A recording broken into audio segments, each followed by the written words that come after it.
Thank you so much, everyone. On the behalf of Sustainable Development Policy Institute, I would like to welcome you all to our 27th Sustainable Development Conference and the second Sustainability Investment Expo under the theme From Fragility to Resilience and Enhancing Sustainable Development. So, in this fireside chat, we have been joined by Dr. Ishan Sun from University of Bath. So, Dr. Ishan Sun, thank you so much for joining us. Just to sort of give a brief introduction of Dr. Ishan Sun. He is an associate professor international development at the University of Bath and a UCRI Future Leaders Fellow. And he's currently leading a 1.8 million pound research project studying sustainability governance of China's global infrastructure investments. And at the same time, he also co-chairs the UN-supported climate campaign Race to Zero's working group on fair share equity and justice as well. So once again, thank you so much, Dr. Ishan, and again, congratulations on starting the SKN project. We all really look forward to hearing from you what the project is about and what it's actually going to sort of lead to in the longer run as well. So yeah, so I think let's start with a bit of introduction. If you'd like to sort of give a brief about yourself, and then more about the project that we're sort of discussing, that is the sustainability governance of China's global infrastructure investments, that is led by University of Bath, and you'll be definitely leading in collaboration with a lot of partners. So with this, over to you, Dr. Ishan. Thank you. Thank you, Ubad. Thank you for having me. It's my great pleasure to join this conversation. Unfortunately, I cannot join the conference in person, but I hope I'll be able to join in the future years. So just, I think, briefly introduce this project. We have a short title, SKN, and to capture the very long title of the project. So the motivation is really trying to understand the changing influence of China in global development, and also how China can contribute to the global sustainability transition. I think this comes from a puzzle that we know that China over the last 30 years has quickly become a global power, not in terms of its political status in world politics, but also as an economic power, and also with growing overseas engagement, especially the large-scale infrastructure investment since 2013 in the Belt and Road Initiative launched by President Xi Jinping. And in the context of Pakistan, that's the CPEC, the China and Pakistan Economic Corridor. However, when we look at, or when we just hear what has been reported about China's overseas engagement, there are two competing views on China's role in today's international development. So some people would say the Belt and Road Initiative is a new and inclusive model compared to the Bretton Woods system that also brings more opportunities to the global South countries. However, we have seen also a lot of reports, especially by media, but also some researchers shows there are also significant concerns in terms of the environmental and social impacts of this large-scale infrastructure development funded by China. However, there is still a lack of rigorous research, especially I think grounded from global South countries to really understand what's the real impacts of Chinese infrastructure investments. And also, I think a lot of studies, criticism is like mainly conducted by researchers in the global north without local expertise. So this is partly the motivation that I want to create this big project involving a lot of researchers and also stakeholders like SDPI in the global south to understand what's going on the ground, and also draw on the findings across different national but also subnational contexts to compare, because I think it's not always a black and white question to whether China is doing something good or not. So it's really trying to understand under what conditions the Chinese investment can promote sustainable development in different host contexts. So I think in this context, we developed these programs with three work packages, trying to understand China's ambition and also actual contributions to global sustainability transition. This also situates to the changing policy of China in terms of the Belt and Road Initiative, as we have seen, especially since 2017, China tries to promote Green Belt and Road Initiative, and through encouraging companies to adopt higher environmental standards, but also the investment of green industries outside of China, such as renewable energy. But I think also in recent years, more on the battery and the electrical vehicles as well. So this is the broader introduction. And so, Ubada, I don't know if you want me to elaborate, but I'm happy to also talk about the specific questions we have in different work packages. Yes, definitely. Thank you so much, Dr. Ishan. I think this makes perfect sense. I'm really glad that Pakistan is also part of this product project, and especially given the importance of Pakistan in the whole Belt and Road Initiative. And I think when we're talking about, again, you're very right that the Chinese development has this two-sided perspective as well, and especially when we're talking about further developments, then we fully understand that given the whole climate, the significance of climate that there is, the every development, infrastructure development, economic developments, the climate and environment needs to occupy a very central position. And I think recently it's also sort of guiding China's decision making within in itself as well. I think definitely there's a European pressure that is again coming up as well. And I think some of very good initiatives have also been launched by China as well, especially when they sort of announced that they won't be funding any more coal power projects abroad as well.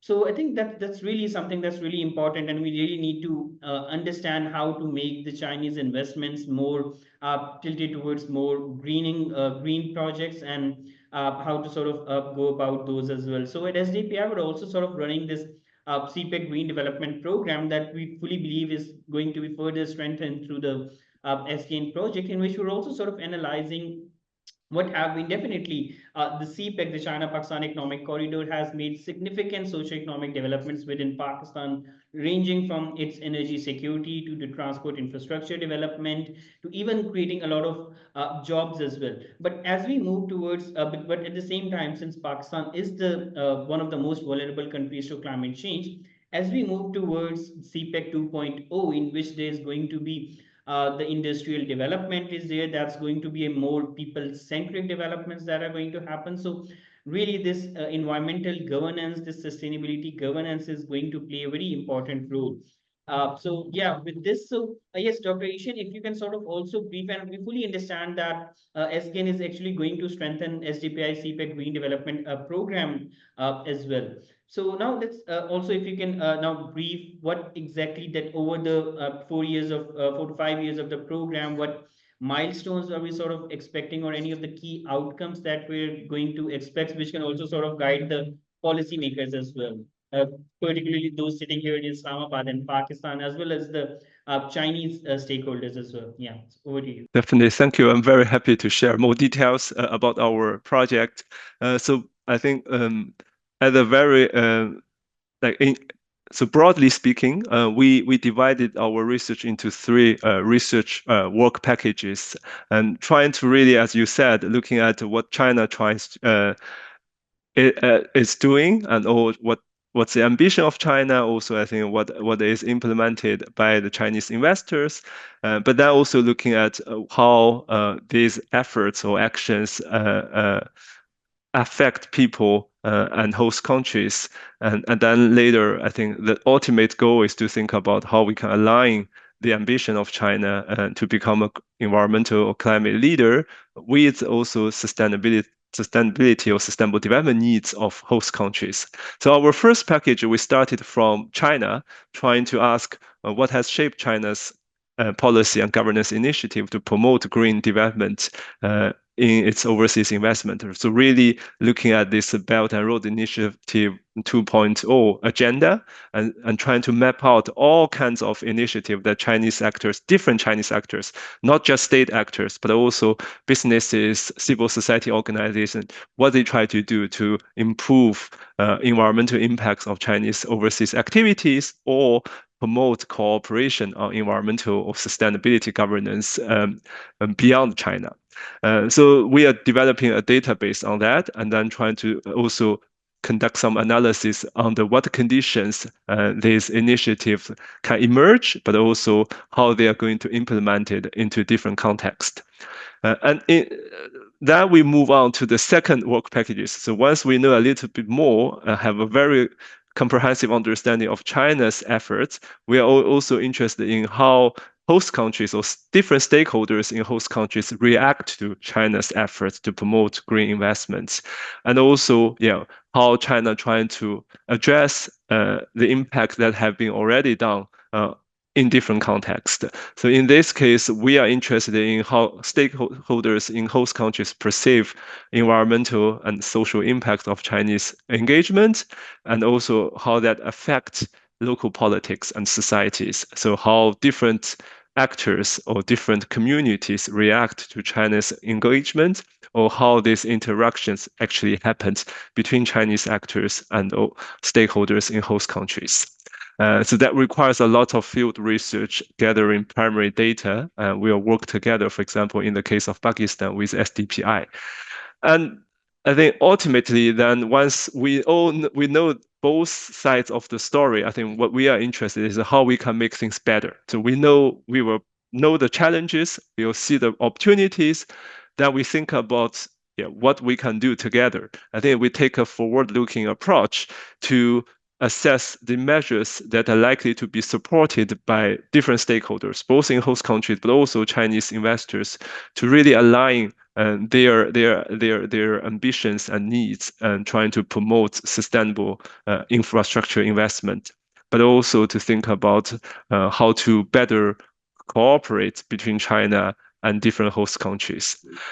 In the project, we of course work with SDPI in Pakistan, but also we have colleagues and team members in other countries, including Bangladesh and Indonesia, for very in-depth research. At the same time, we have collaborators across the globe also looking at other regions beyond Asia. So this is a very big and long-term research program. So I really look forward to working with all of you. Definitely. Thank you. Thank you so much, Dr. Ishan. And we really look forward to getting strong insights from this. I think fully agree with you that what we really need to do is to sort of have this forward-looking approach and look for the solutions. Because again, just like we mentioned, that CPEC 2.0 is here, and a lot of industrial developments are about to happen. We really need to see how can the low carbon development or sustainability aspects are being integrated into the within the special economic zones that are sort of committed under the CPEC. How could they be made more sustainable, how they can be made more environmental friendly, perhaps either through both angles, either through strong, community-led initiatives or community supporting initiatives, as well as the development of this low carbon technology or climate tech products, particularly when we talk about the indigenization of renewable energy industry. And so really looking forward to some very useful insights coming from the project and being a partner in this whole initiative. So, and think a lot of stakeholders who are also sort of listening will keep you again updated with all of the developments that are happening, some of the key findings. And we again, if Dr. Ishan, if I'm not wrong, we'll also be looking forward to a lot of inputs coming from these stakeholders as well through different consultative sessions.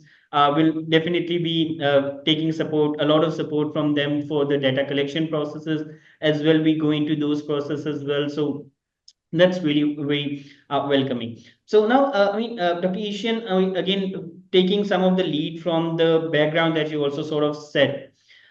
China again fully understands now how important is the greening of the BRI is in their context. I think that was one of the very green BRI was one of the very focused pillars of the last Belt and Road Forum as well. And China is actually coming up with some very strong initiatives, some people-centric initiatives. So when we talk about greening of the BRI, how do you see China's own journey towards green development within and outside of its borders? And how do you, in your perspective, how do you see the energy transition in Pakistan under the CPEC happening as well?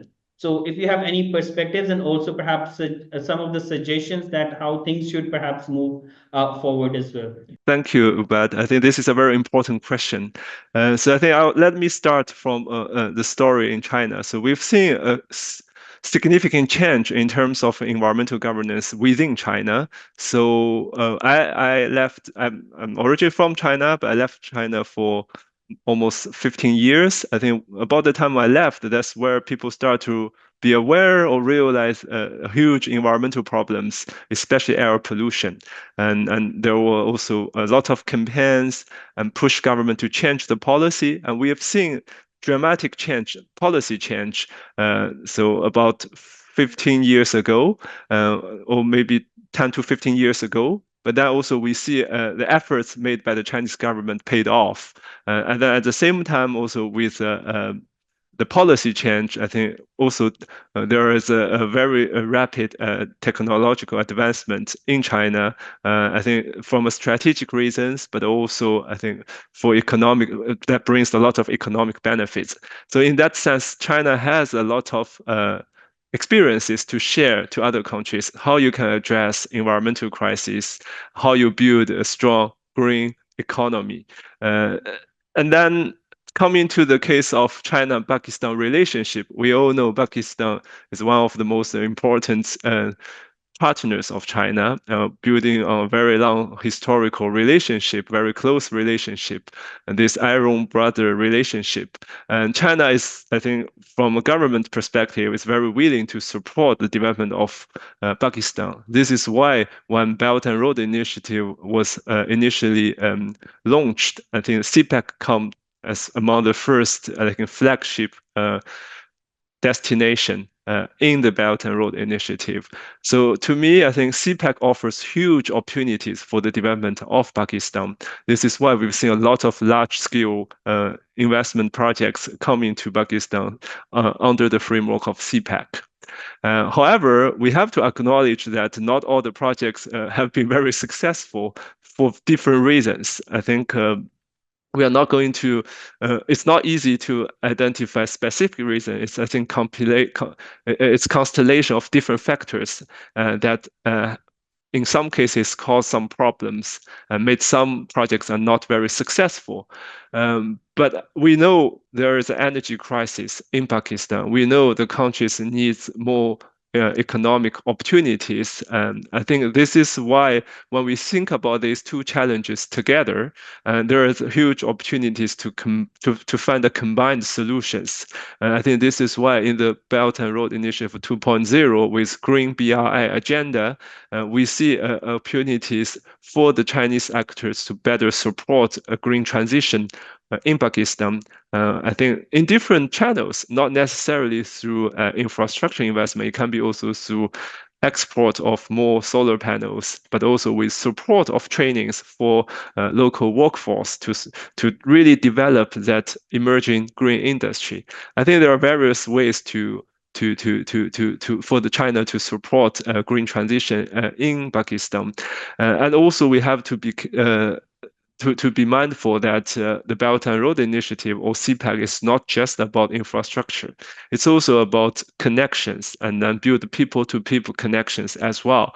And I think with more exchange and support and also policy coordination, I think there are a lot of cooperation opportunities that we need to explore. So it's also it's not only just for Pakistan to learn from China. I think it's also for Chinese actors to understand the challenges of Pakistan and learn from each other. I think, I mean, we know also Chinese industry, especially green industries, they are looking for overseas market opportunities. In order to be successful, they have to understand local context. So this is why I think mutual learning is very important as well. So to me, I think there are a lot of opportunities over there.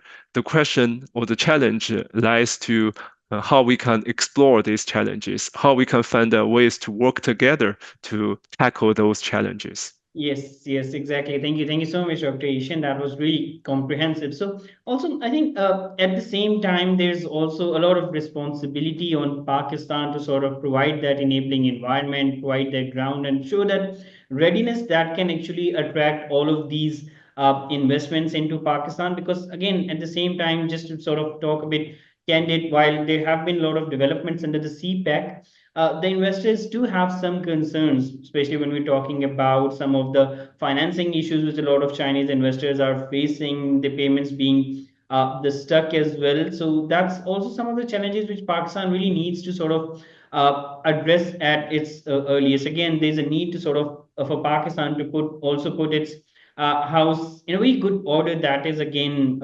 enabling or that is again attracting for the Chinese investors. Because if we're talking about, I mean, China provided the financing to Pakistan when it was needed. When the energy sector was in a very critical state. I mean, we were suffering a lot from the power outages were there, and then China came in and built a lot of those infrastructure despite a lot of threats that were there. But now I think it's the time when Pakistan should provide that enabling environment or provide a platform where the investments are comparatively much more secure. Because again, we're now moving from the G2G towards the B2B model side, so B2B engagement side. So because in the energy sector, when we're especially talking about the renewable energy development or the low carbon development, Pakistan has actually faced some of the issues, particularly pertaining to an inconsistent or an uncertain policy environment, because the policy targets, especially when we talk about the renewable energy, they have changed from time to time. The investor environment or the political consistencies have not been there, which are again from an environment investors' perspective are not that. That's not a really friendly landscape. So again, while we're moving towards ahead with CPEC 2.0, I think if we are to learn from the Chinese investment, whether it is for the green financing, whether it is for the low carbon industrial development, these things needs to be at the Pakistan. And especially, I think most important thing at the moment would be also to provide a very secure environment, secure and safe environment to the Chinese who are sort of coming to Pakistan, because the security threats operating in some of the regions have been really challenging, and this is something that should be addressed as a very good priority. So yeah, I think Pakistan has to also again do a lot of the groundwork before further developments or while the further developments are happening within the broader frame within CPEC and the broader framework of BRI. Because even on the Chinese end, has to be a lot of China actually wants to show CPEC as one of the good models under the BRI, because it's again one of the flagship projects, and really it's really important for both of the countries as well. So yeah, that's thank you so much. That's really comprehensive. Now, coming to Dr. Ishenson, perhaps a bit on also the overall theme of SDPI's 27th Sustainable Development Conference, from fragility to resilience. Our whole theme behind the understanding of the backdrop behind choosing this title was that since COVID-19, there has been a backdrop, and now we believe there has been definitely the economic downturns post-COVID. There have been regional turmoil, regional conflicts that have provided a very uncertain economic environment to Pakistan. But this is now a position where we believe that if we showed any resilience this time for the upward trend or for the growth of Pakistan. So if you have for the overall the conference, if you have any of the key messages or any of the key recommendation that you would like to sort of pitch from this platform, generally talking about how should Pakistan or even the developing countries or the whole world, how should it actually enhance its sustainability, enhance its environmental sustainability or economic sustainability? Any key messages or a couple of pointers from your end on this theme as well? So yeah, thank you. Over to you. Great. I'll try to be very brief. So I think I'll highlight three messages. So the first is that I visited the country in September.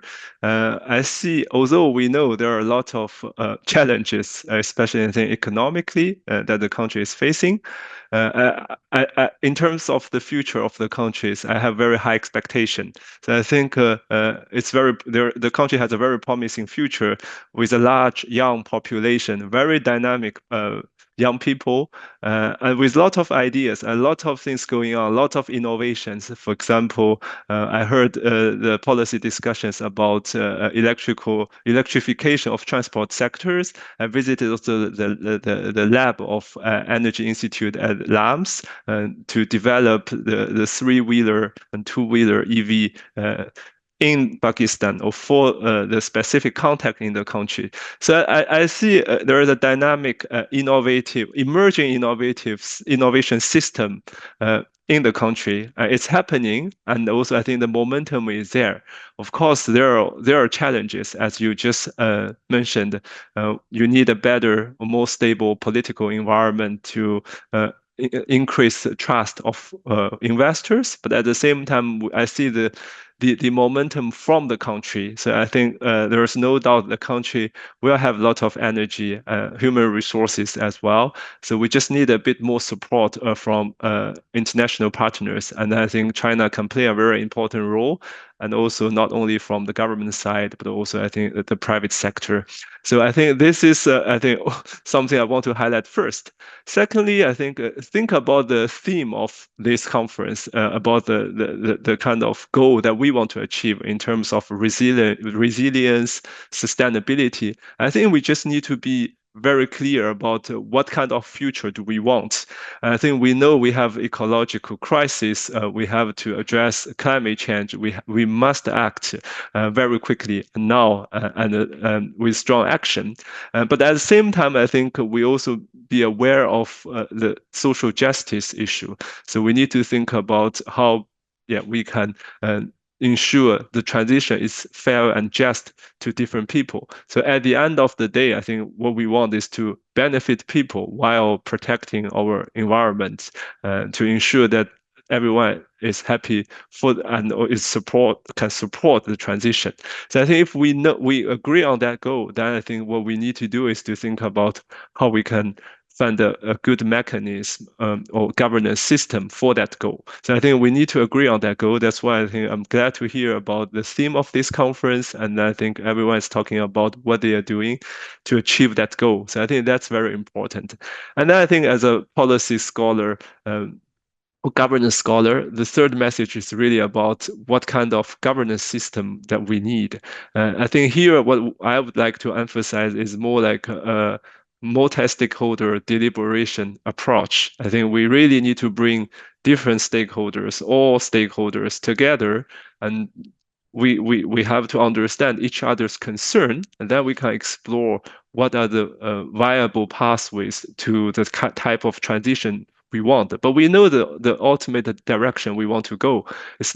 It's just the question of through which routes we can go there, but that requires inputs from all stakeholders. I think that's why I think you are doing the right thing as DPI by bridging different stakeholders together, having this conversation. I just hope I can also join the conversation in future years.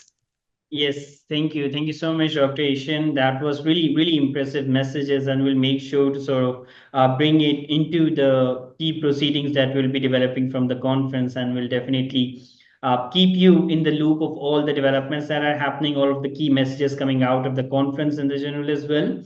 And really look forward once again, thank you so much for joining. This has been such an interesting discussion, and especially talking about the S-GAIN, and since it's already on the run now, we'll sort of start seeing some of the suggestions coming out of it, some of the findings coming out of it, and how they can effectively contribute to the decision making in Pakistan as well. So first of all, again, thank you for leading the whole S-GAIN project in different countries. It's really, really interesting work, and thank you for joining us today as well.